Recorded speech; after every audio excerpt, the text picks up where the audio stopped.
now, Miss Virginia Mayo, starring in Neil Patterson's exciting story, China Run.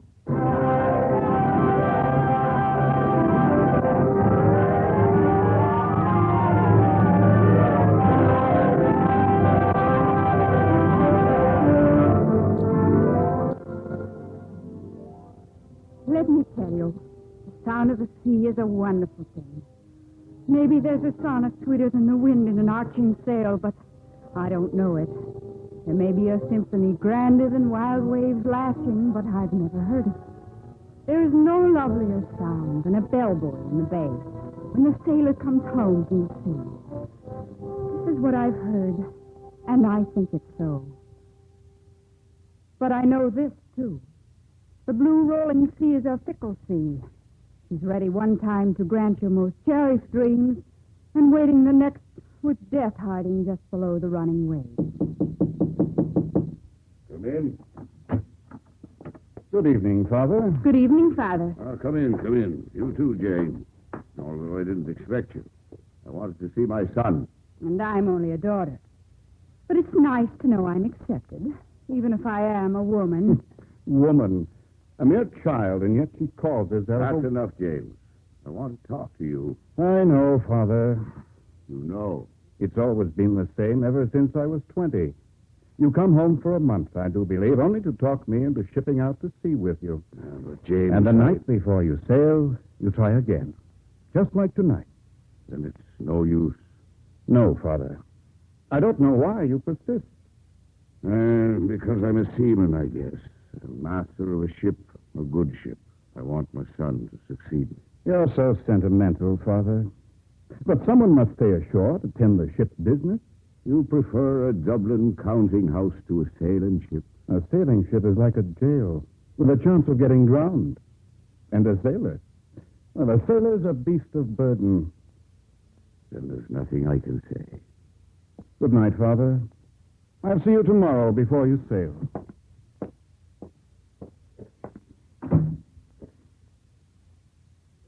Father. Yes, Jane. Father, I want to go with you. Yes, you... What? I want to go to sea. Oh, but you can't, Jane. You're a girl. It's 1845, Father. The world no longer belongs exclusively to its males. But the hazards are too great aboard a cargo ship. I have no facilities for passengers. I have no intention of being a passenger. But...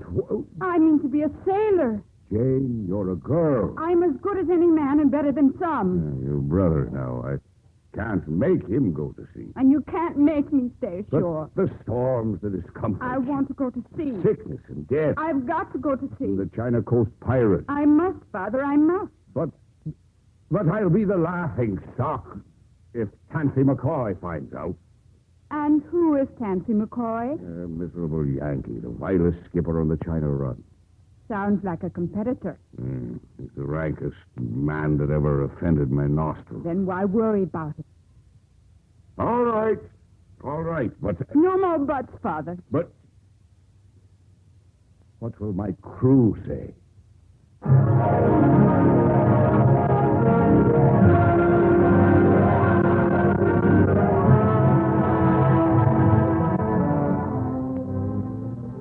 Let me tell you, the crew said plenty. The crew of a windjammer's always wet and always numb from lack of sleep. For the wind and the weather wait for no man, and the sails are constantly changed. The work on a windjammer is endless, but the men find time to talk and talk and talk. An evil omen it is, a woman aboard. It wouldn't happen on a Yankee ship. Fancy a Yank like Tansy McCoy suffering a lady aboard. More like a witch she is, standing on the lee side of the poop. Aye, bosun, but a handsome witch. Aye, and always with a question. Oh, she'd better ask questions. She doesn't know a head from a halyard. Ah, now, she will. Her tongue's sharp, and it's shaped like a question mark. She should be ashore and married. Well, the kind of man she needs can't be found ashore. She needs a man like Tansy McCoy now. He'd answer her questions.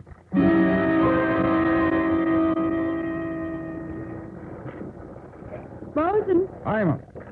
I've been watching the wind in the lower main top gallant sail and the upper main top sail. That's the stunsails, ma'am. The main's the gallant and the topsail. They form the stunsails. Yes. Well, anyway, they're always shredded at the lips. Now, why couldn't they be reinforced? Reinforced, ma'am? With what? Have you tried wax? You wax the yarn, it might not cut the sail. Ah, but who has the wax? We have tallow dipped in the lamp. You might try that. Tallow. Yes, ma'am, I think I might.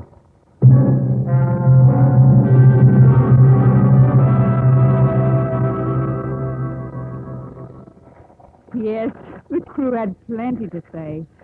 And so had the ship's officers. Mistress West is uncommon handy about the ship. Ah, Mr. Jordan. Even in weather. Aye, Mr. Hammond. Even in petticoats. Wait till Tanty McCoy gets a look at them. Ah, yes. Don't you worry about McCoy. You just worry about your berth as second mate. I believe she's after it. Begging your pardon, sir. She's after bigger game. Your berth as first mate. There's a bit of nonsense. It takes years to master navigation alone. Even I still have much to learn about navigation. I passed her cabin this morning, and I happened to glance through the porthole. Ah? She was reading. A novel, I suppose.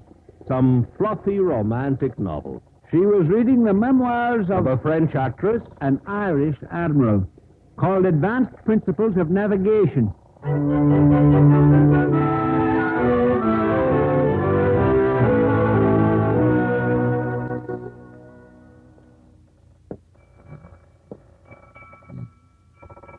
Evening, Captain. Mistress West. Good evening. Gentlemen, please be seated. Thank you, sir. And what do we have for supper tonight? Same as we had for dinner. Cold harness beef and black bread. This is preposterous. Why, George Simpson's the best cook ever to sail with me. He was, sir. You talk like he's dead. Well, he will be soon. Come down with the smallpox this morning. He's in considerable pain, sir. Blisters have already appeared on the soles of his feet. I'll get a razor and cut him off. That's the usual procedure, is it not? Well, it is for anyone but George Simpson. He won't let us near him. And he's a giant of a man, sir. I'm aware of his stature, Mr. Jordan. But he's in the corner of the forecastle with a belaying pin in one hand and his own razor in the other. He's promised to use them on the first man who comes near. Now, a man that obstinate deserves to die. Father, My dear. may I be excused? Of course. Oh, my apologies, Mistress West. My talk of smallpox and blisters and razors is perhaps too strong. If she wants a sailor's life, she must get used to sailor's talk. Run along, Jane, if you must. He is little more than a child.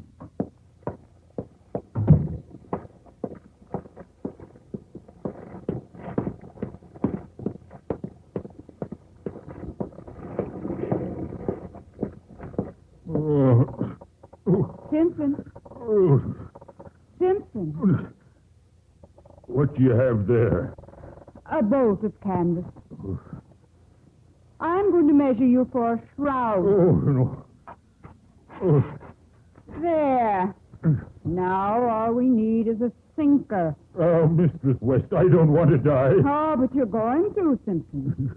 Then we'll drop you over the side and the fishes will eat you. Oh, no, mistress. You cut off the soles of my feet. You do it. Give me your razor, Simpson. Thank you. Just let me holler, mistress, because I don't hold much with pain. It'll be painless. Now, if you just let me have your belaying pin. That's right. Simpson, I'm going to tap you on the head with it, lightly. Just hard enough to keep you from feeling the pain. Now, whenever you're ready. Go ahead, mistress. All right, Simpson.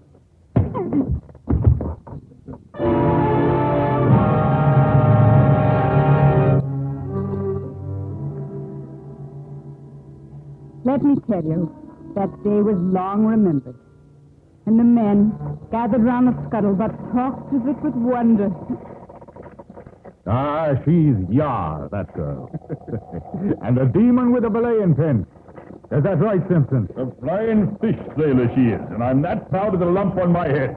It's like a bloody decoration. It is that, but she done the decorating. Oh, guts she's got. And salt water in her veins. And so they talked. All of them. That is, save Mr. Hammond. And he was soon to learn. What's the reading, Mr. Hammond? Right on, sir. It'll make Borneo by morning. Yes, sir. And if I may say so, sir, you fixed the longitude correct to a hair's breadth. And in the gale with one star poking out of a cloud bank for not more than 3 seconds. You have, sir, a genius for precise navigation. I'm sorry to disabuse you, Mr. Hammond. The calculations were made by my daughter.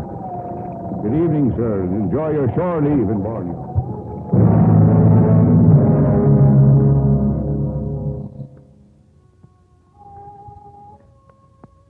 Let me tell you, there's nothing so wondrous strange as you first leave in a foreign port. And there's no port so strange as Borneo, where 30-foot snakes and 6-foot anteaters and deer no bigger than jackrabbits wander into town to look at the people. And the people themselves have certain quirks, like bathing every day. Where to now, Mistress West? Really, Mr. Jordan, I can manage without your protection. Your father's orders, ma'am. Nonsense. I have my belaying pin. Sorry, Mistress West. And the sounds of Borneo are strange. The tiny deer I mentioned before have a habit of barking like dogs. And a Burmese man plays a bamboo flute. Fact of no interest whatsoever, except that he plays it with his nose. The strangest sound of all came from an outdoor saloon. Buffalo, 500 brave Americans. Who's that? That's Captain Tansy McCoy. Who is this Captain Tansy McCoy? I don't rightly know, ma'am. Some say he's wild and dissolute, little better than a pirate.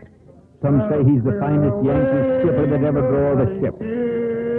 And what do you say, Mr. Jordan? All I know is he carries a cannon mounted on the forepeak. He sees us. He's coming this way.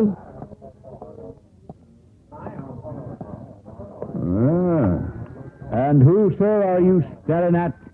The lady, sir, the lady. Trim ship she is. She looks to be running free. That's enough, sir. One more insult and I'll be forced. You're forcing me first.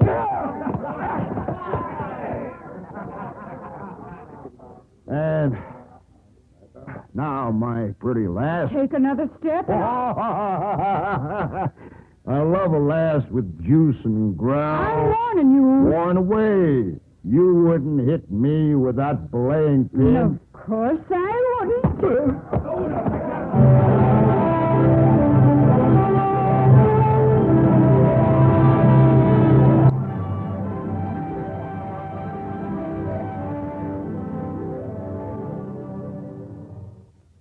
And that's what happened, Father.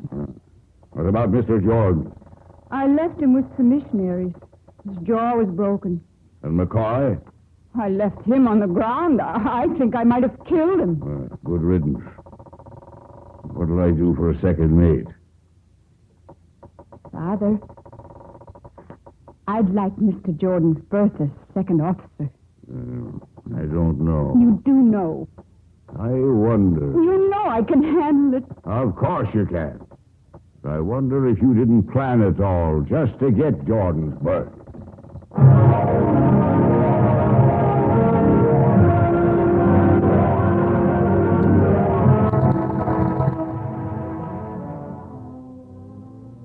Let me tell you, there is no prouder lot than those who follow the sea. And the proudest time of all is the time of your first command. Especially with the challenge of a race. Helmsman, half point, starboard. Aye, aye, sir. I mean, ma'am, I'm begging your pardon. Oh, that's all right, Helmsman. You get used to it. Mistress West, That ship up the starn quarter is still coming up fast. Let the helms off another point. Aye, sir. What's the commotion, Jane? A ship, Father. Take a look through the telescope. A Yankee clipper. Oh, with a cannon on the forepeak. That's Canty Macau's ship. If it's a race they want, we'll give it to them. Bosun, loose Mr. Gallon. Aye, sir. Loose Mr. Gallon!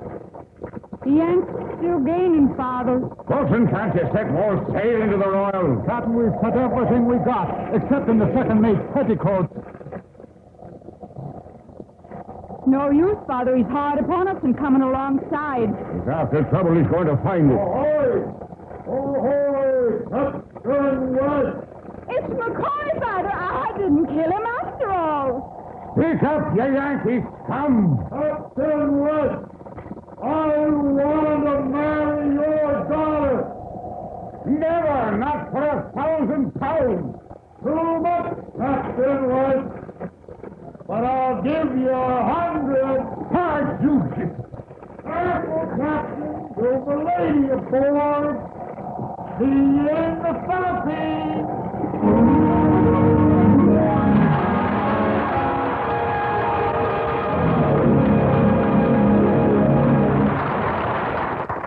In just a moment, we will continue with Act Two of the Hollywood Radio Theatre. Make a friend, and you make an ally. There's a thought for you to keep in mind, as many another American has. In 1864, Clara Barton gave up a successful job in the patent office in Washington and devoted the rest of her life to bringing physical and mental aid to the wounded and dying on the battlefield. At first, it was the soldiers of the American Civil War. But when the war ended, she was forced to go abroad to recuperate from nervous exhaustion. While she was in Switzerland, Napoleon declared war on Prussia. Clara Barton was urged to return to her own country, but she refused. She felt it was her duty to remain in Europe and help the wounded of this new war. It didn't make any difference to her if they were French or Prussian. She didn't ask the nationality of the sufferer when she stopped the flow of blood from a soldier's wound. In spite of many inconveniences and hardships, she traveled across the rugged German countryside to reach the Prussian front lines. But there she was told that the only way she could be allowed into a frontline camp would be as a prisoner of war. Clara Barton agreed, and as a prisoner until the end of the war, she continued to do her work with the wounded Prussian soldiers. After the war, she remained in Europe to help the defeated French. When she sailed for home in 1873, grateful Europeans bestowed on her many medals of honor, including the Gold Cross of Remembrance, the Jewel of the Red Cross, and the Iron Cross of Merit. Once again, an unselfish American had discovered that by helping others, you help your country. And now, Act Two of China Run, starring Virginia Mayo as Jane.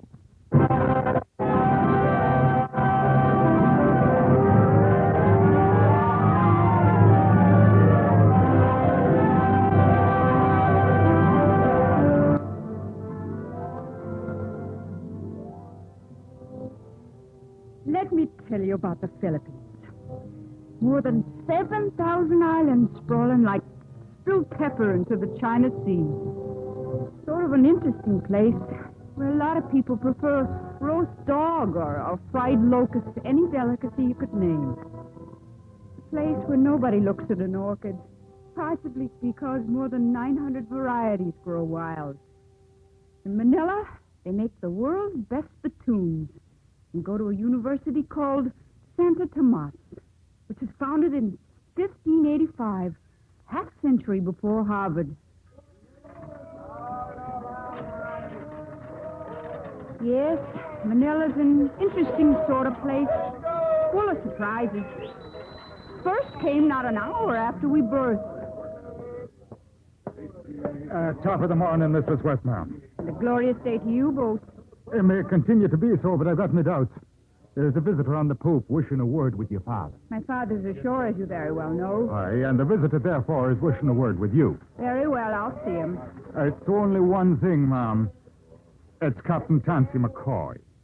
The audacity, dear man, to set foot on this deck. Inform Captain McCoy that I have nothing to discuss with him, either now or any future occasion. And kindly to serve me by taking his dissolute and worthless self off my ship. Here he comes now, ma'am. Maybe you'd better tell him. Bolton, set that water bucket by me. Aye, ma'am. Thank you. You may go now.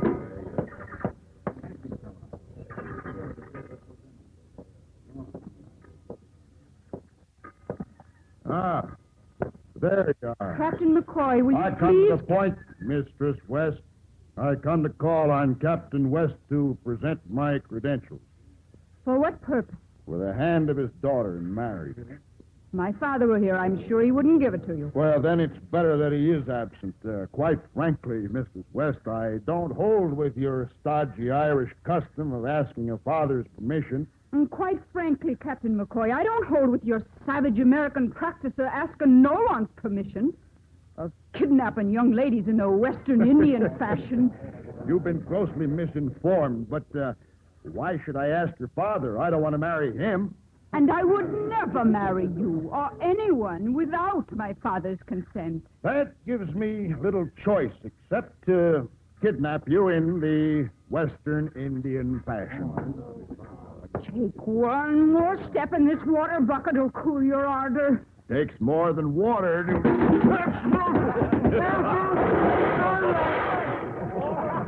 Look at our matey. She washed him right off the ship. And into the sea, cleansing him of his sins. Of which there are no doubt plenty.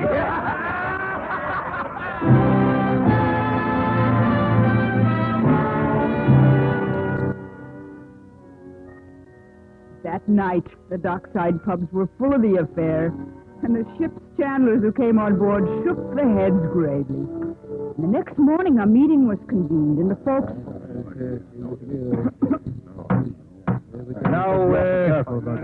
Now, every one of you knows why we're here. Chauncey McCoy is a dangerous man to be made fool of. We must protect our Mistress West. Aye. From herself before she kills him. I'm against it. Chain stays at anchor, I'm against it. Now, why can't she stay aboard ship? Why must she go ashore? Well, no, she's got her right. And if she don't, well, it looks unseemly for all of us. I mean, what I mean is, it's like we're afraid. Aye. McCoy and his Yanks don't frighten me. I'll be her bodyguard. And I. Well, I'm still against it. But deal me in.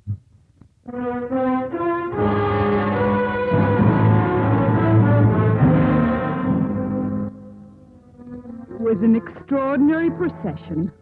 The bosun, armed with a revolver. The giant Simpson with a belt full of knives which clanked together as he walked. And the helmsman, full of swagger and swashbuckling fear. And the young girl, imperious as any queen, who rather enjoyed it all. Begging your pardon, ma'am, but how long are you aiming to stare at it? I'm sorry. Suppose my shopping holds little interest for you. Well, the truth is, ma'am, it is a wondrous batik. But I'm more interested in a good stiff drop of the wet. Of course. Perhaps I can come back. Oh, no need, Missy. The batik is yours. Mine? Oh, yes, Missy. A gift from a gentleman over there. Where? It's McCoy, ma'am. Oh. I'm glad you like the batik, ma'am. I cannot accept it.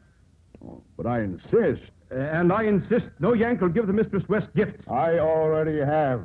And I've got something for you, too. It's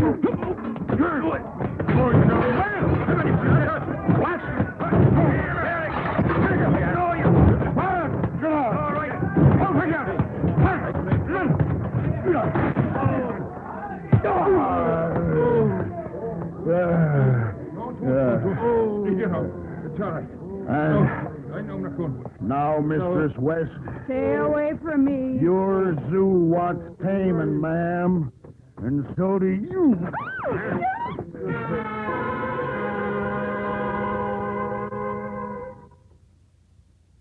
You, Jane. All of you. Looks like you've been through the eye of a hurricane.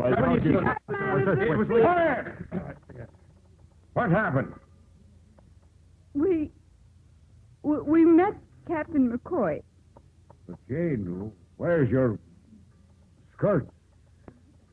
Father, I have just experienced as public a humiliation as has ever befallen one of my sex.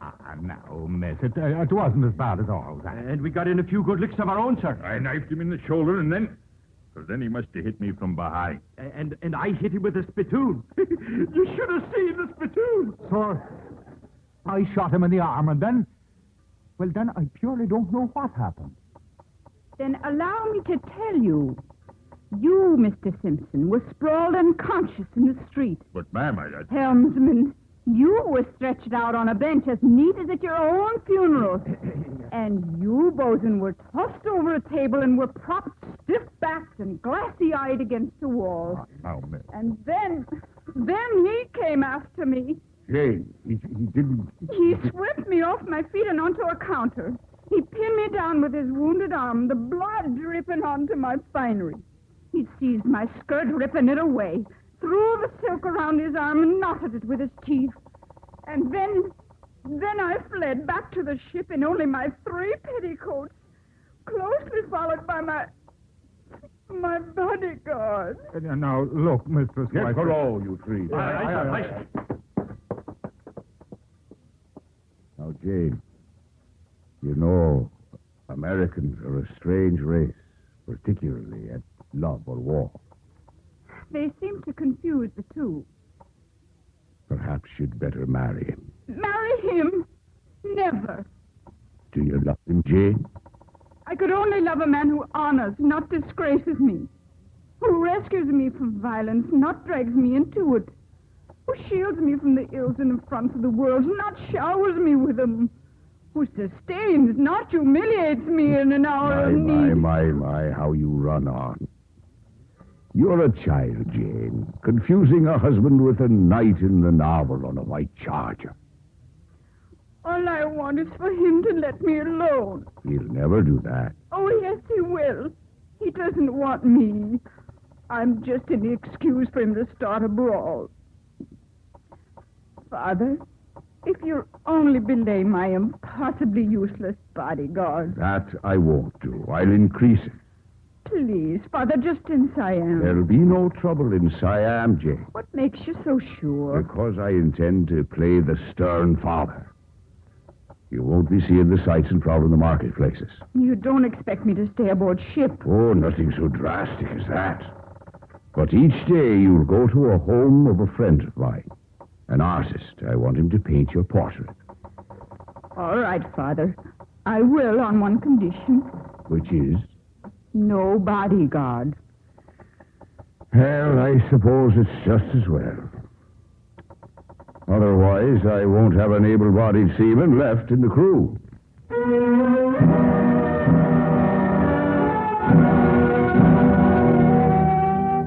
Now, Bangkok in Siam is a town of nitric salesmen, an illustrious artist, who aren't quite as peculiar as a certain species of Siamese perch, which climb trees. In Siam, the umbrella, and not the crown, is a symbol of royalty. And it's impossible for a foreigner to learn the language. Not that it's so difficult. You see, the people are so polite, no one presumes to correct your mistakes. There were 6 gloriously peaceful days in Bangkok. 6 quiet days of sitting like a waterlogged sponge for a portrait.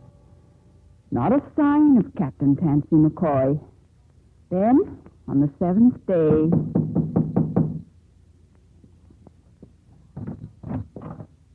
Come in, Mr. West. Is my portrait ready? Indeed, Mr. West. And I have a visitor. That is, you have a visitor. I know no one in Bangkok. How quickly you forget an old friend. Captain McCoy. None other, ma'am. I'm much taken by your picture here. Turn around. I'll do no such thing. Oh, ma'am, you should always blush. It's so becoming. Now turn around.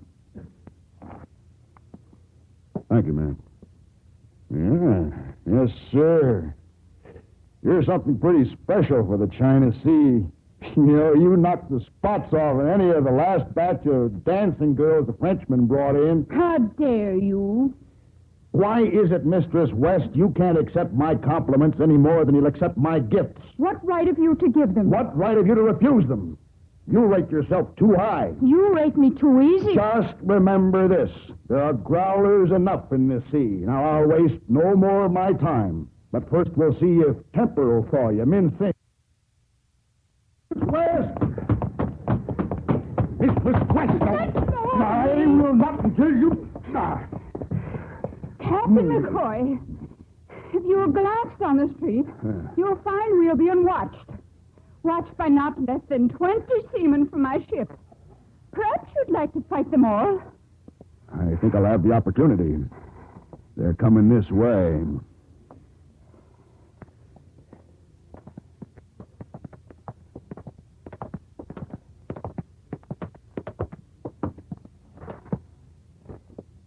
So you require anything, ma'am?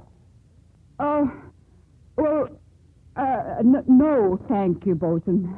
Well, ma'am, you want any help? No, of course not. Captain McCoy here is seeing me back to the ship. Are you ready, Captain? At your service, Mistress West.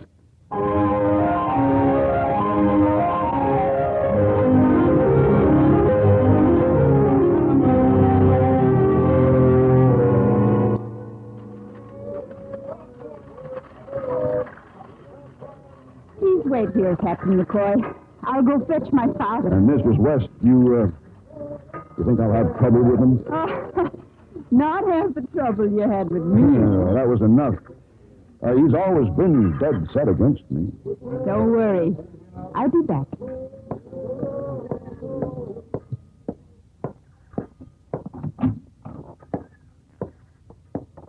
Father. Some other time, Jake. Listen to me, Father. I've brought a guest. Captain McCoy. Oh, splendid. It's bound to happen. Now, if you let me get on with my work. What's the matter, Father? A naughty little problem in nitrates. Can I help, Father? I doubt it, Jane. But perhaps Tansy McCoy can. Now might be your chance to find out if McCoy is that knight in shining armor you were searching for. What do you mean? Where is Captain McCoy? Show him to the wardroom, by all means.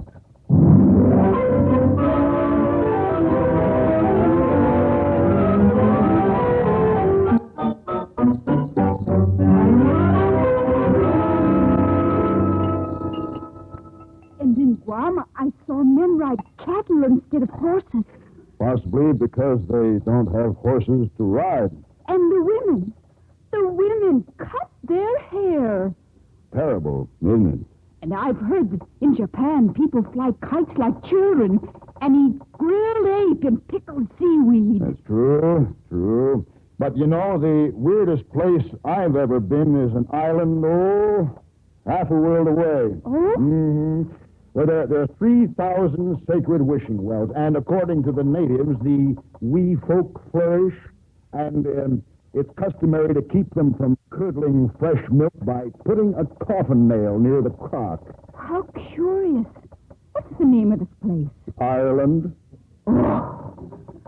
Have you heard of it, Captain West? What? I beg your pardon, sir. It's quite all right, sir. I fear I've overstayed my welcome. Oh, not at all. It's just... What is it, Father? Captain McCoy, I may speak bluntly before you. I'm in some difficulty. That's so? I've discovered that my nitrate cargo is underweight. But the hold is filled. I saw it. It's green, Jane. Green as a sapling. Liable to 10% shrinkage on the passage to China. Make the company remove the stuff and reload. The manager refused to do so. Why are you telling me this, Captain West?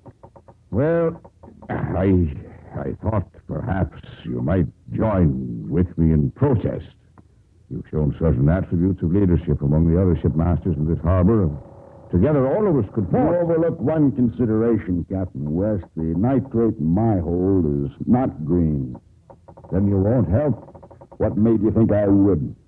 Well, with things what they are between Jane and... Sir, are you offering me your daughter's hand for a mess of stinking nitrate? Captain McCoy, my father meant no such thing. Will you please leave our ship? Gladly.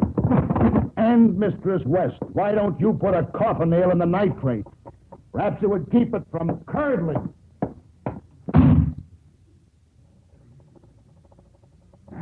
I'm sorry, Jane. I shouldn't have ever mentioned it. It's all right, Father. But I've ended your romance. Never began, Father.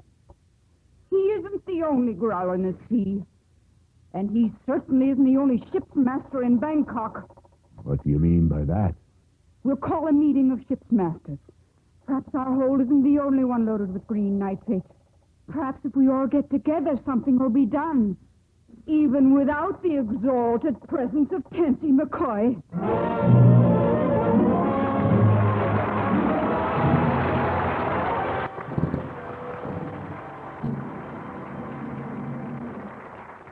Act 3 of the Hollywood Radio Theatre will continue in just a few moments. Make a friend, and you make an ally. There's a thought for you to keep in mind, as many another American has. When Mark Twain first traveled abroad, he hit upon an idea which was to bring a note of seriousness to his writing. He decided to tour Europe and write a series of articles which might erase the existing prejudices that Americans had for foreigners and vice versa. He wrote about the questionable behavior of some American tourists abroad and about the Europeans' stubborn refusal to recognize the fact that such Americans were not an honest picture of their countrymen. Well, gradually, people all over the world became interested enough in his writings to buy his books. Through them, they learned to understand and respect each other. After his marriage, he and his wife visited Australia, New Zealand, Ceylon, and India, and his writings continued to strengthen the bond of international friendship. Here, in his own words, is an example of his understanding of people. I came to England, he once wrote, with the intention of writing a devastating satire on your form of life. I anticipated finding great humor in your English culture and your social customs. Instead, I've found English home life to be a substantial and altogether admirable institution. Your society furnishes examples to be followed rather than satirized. You've given me a fuller understanding of your country and your people. He also gave America a fuller understanding of England, for he discovered that by helping others, you help your country. We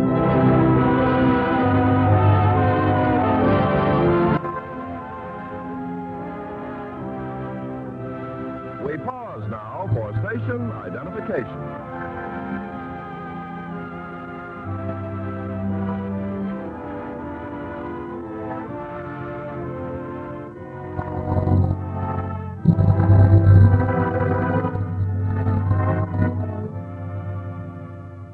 Curtain rises on Act 3 of China Run, starring Virginia Mayo as Jane.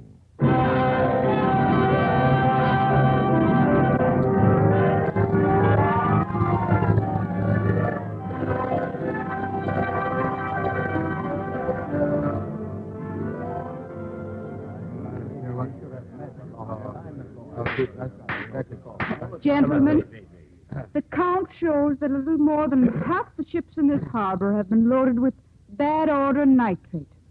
A show of hands has indicated that all of us, regardless of whether we've been personally victimized or not, mean to stand together. That's right. A delegation comprising Captains West, Woodward, Clausen, and Werner will present a bill of particulars to the company in the morning. One more point, gentlemen, before we adjourn.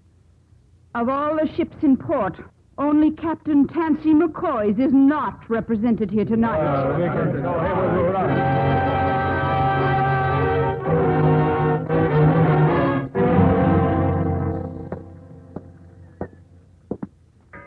Father, what did the company say? Oh, they deplored the incredible error of loading green nitrate. And what did they mean to do about it? Just about anything and everything. Wonderful. They've offered us a special cargo, selected with the management in person and at a reduced rate. It'll be loaded at our convenience. And when is our convenience? Now, Jane, I just want to say, Jane, I'm that proud of you. Thank you, Father. If only... Father, don't start that again. You so much as mention me in the same breath with Tansy McCoy. All right, Jane. At this time, I'll supervise the loading myself.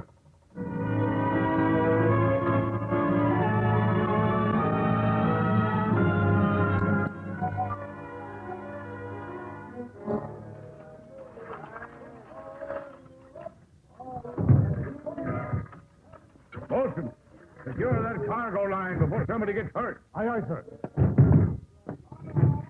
Well, not like that. Let me show you. Careful, sir. That nitre is heavier than pig iron. Now, all the more reason for safety for some.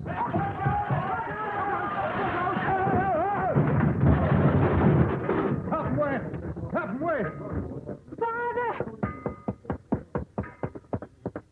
Oh, Father. Easy, man. Your father's hurt. He's hurt bad.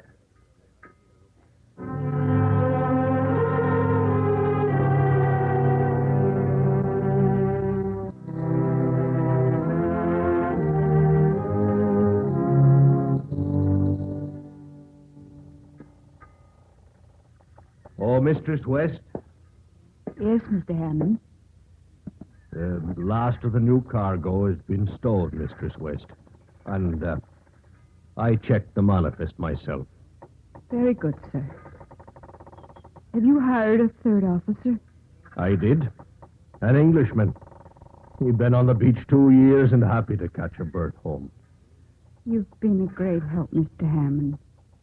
Thank you. I'd like to do more, Mistress West. Much more. Mr. Hammond, since my father's death, there's no longer a reason for your calling me Mistress West. I've been wanting to call you Jane for a long while. You're jumping to conclusions. Please address me as Captain West. Captain? I'm taking command of the ship. Well, I have master's papers and seniority, and I'm the first officer. And you shall continue to be so long as you carry out your duties. Now set the watch, Mr. Hammond. We're sailing for Fu Chao. Aye, aye, Captain West.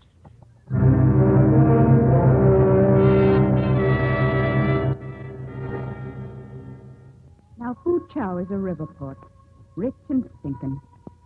The stench comes from the River Ming, from the collected garbage of the centuries, consigned to a wet grave by the populace and the river pirates.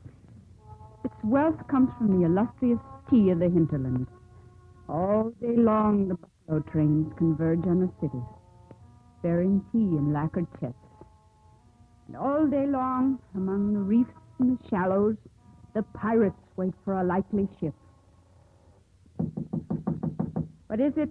Yeah, Mr. Harmon's compliments, ma'am. He'd like you on deck at once. Very well.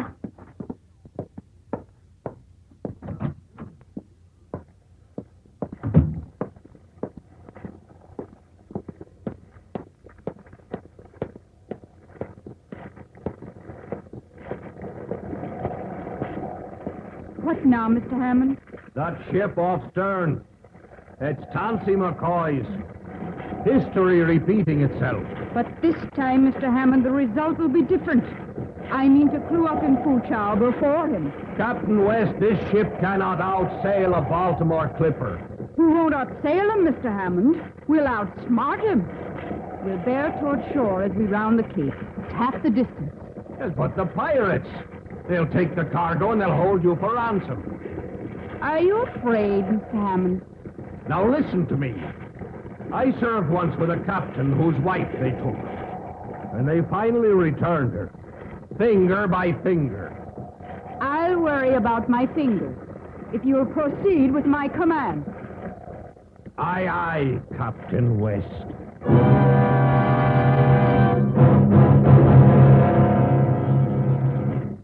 We're holding our lead. That's small consolation, Captain West. Look forward, off the bow. Those junks, 24 of them, each manned by 20 men. They're pirates, Captain West, and they're heading for us. Swing back to mid-channel. No, we can't get by them. Couple more minutes, they'll be aboard. They'll never take us. They're closing in now. We'll ram them. That won't help. Nothing will help.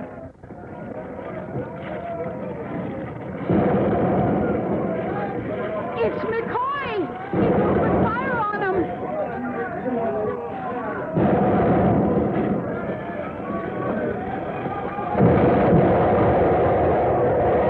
Now there was a hit. Right on the lead junk. They're scattering. Ah, yes. Captain West. McCoy is moving up alongside. Mr. Hammond, the megaphone, please.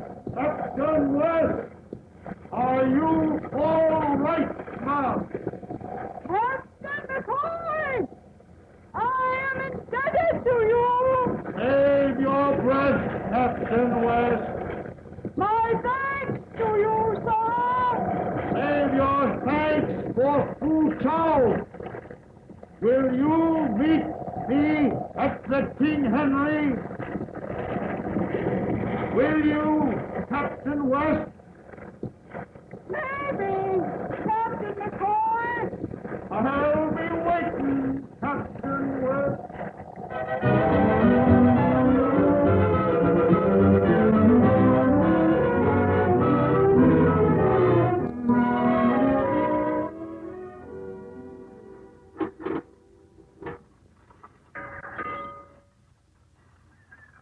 How is the cargo moving, Mr. Hammond? Well, now, Captain, the tea is in the hold, and everything is squared away. Then I'll take a look at Fu Chao. I, might not be back for supper. Yes, ma'am. Oh, Mr. Hammond, perhaps you could direct me to the King Henry. Well, you go right up and... Well... Mistress West, Yes? please accept my condolences for your father, Mistress West. I'm at your service if there's anything Who are you, sir? Barron's the name. George Barron, local agent for the ship. And now, if you'll permit me, I have business with your captain. Who is your captain, Mistress West? I am. I see. I beg your pardon.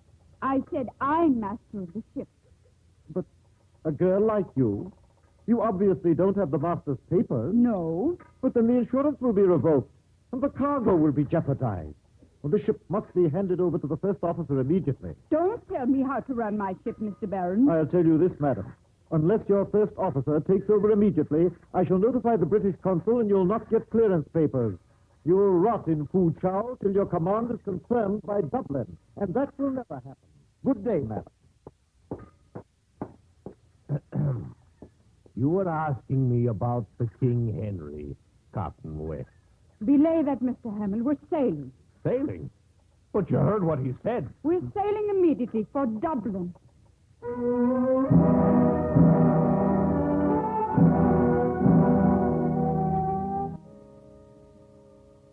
Let me tell you, it's a sorry thing laying your ship to harbor for the last time. Never again to go down to the sea in a British ship. But it's impossible, preposterous. James, it wasn't impossible. I brought the ship home. Without papers, without clearance? What a risk. I could get master's papers with your consent. Perhaps. But there are other considerations. You risked your reputation and our good name to dally with some Yankee skipper. I did not. You were to meet him in Fu Chao. So Hammond's been talking. And you risked the cargo with pirates by racing the Yank up the Ming. No, I'm afraid the Admiralty would consider you an unfit person to represent the Crown on a trade ship. And besides, you're a girl, Jane. I'm a woman. But a woman can't hold a position of authority over men. It's against nature.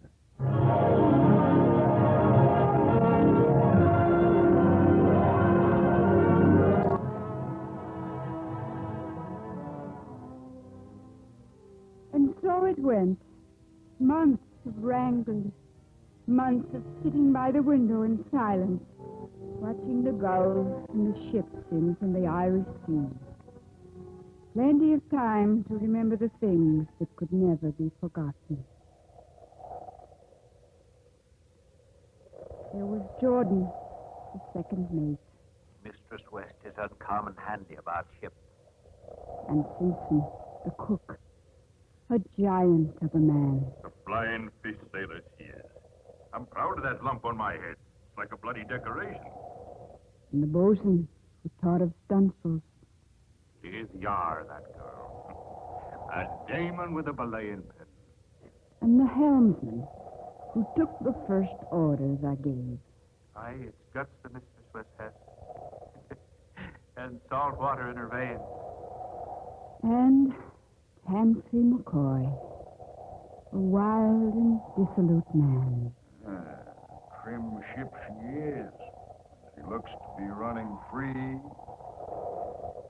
Then, one day in September...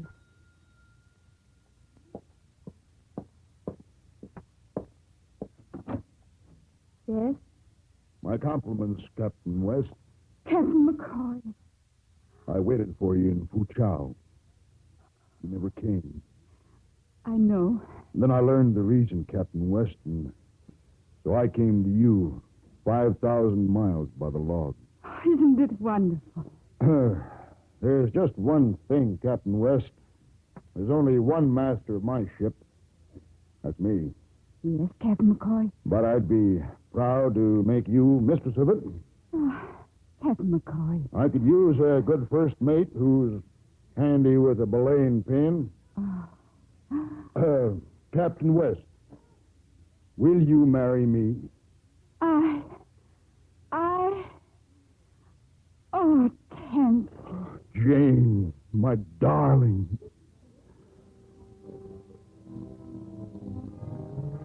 Let me tell you, the sound of the sea is a wonderful thing. And the wind in an arching sail is sweet. But not half so sweet as the soft words spoken by the man you love.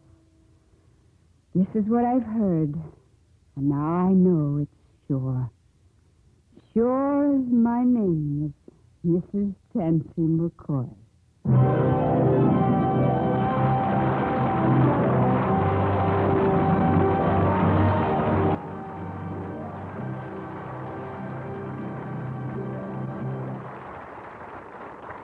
In a moment, our star, Miss Virginia Mayo, will return. The Navy Enlisted Men's Club in Tokyo is a pretty nice place where the men of the Navy can sit around and talk, read, or play cards on off-duty hours. It's a pretty nice place in another way, too. There's a box on the bar for the spare change of the sailors, and every penny that's dropped into it goes for the support of their private orphanage called the Home of Affection. Over 50 boys and girls of all ages are fed, clothed, and educated there. The orphanage has formed its own self-government, and the children are learning what it's like to live by democratic rules. With the help of the enlisted men of our Navy, they're meeting the world with a new hope, a new dignity and pride. Such acts by you and your friends today are shaping our world of tomorrow. Now, here's Virginia Mayo.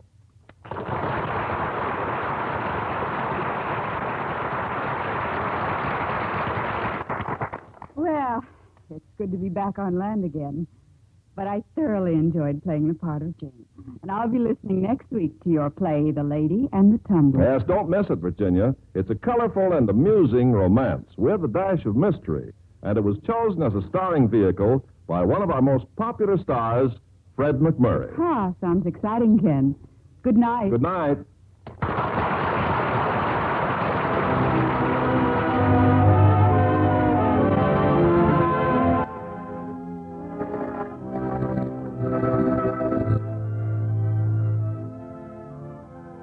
The Hollywood Radio Theatre is produced by Mr. Irving Cummings. Our orchestra is under the direction of Rudy Schrager. This is Ken Carpenter inviting you to join us next week at this same time for another presentation of the Hollywood Radio Theatre.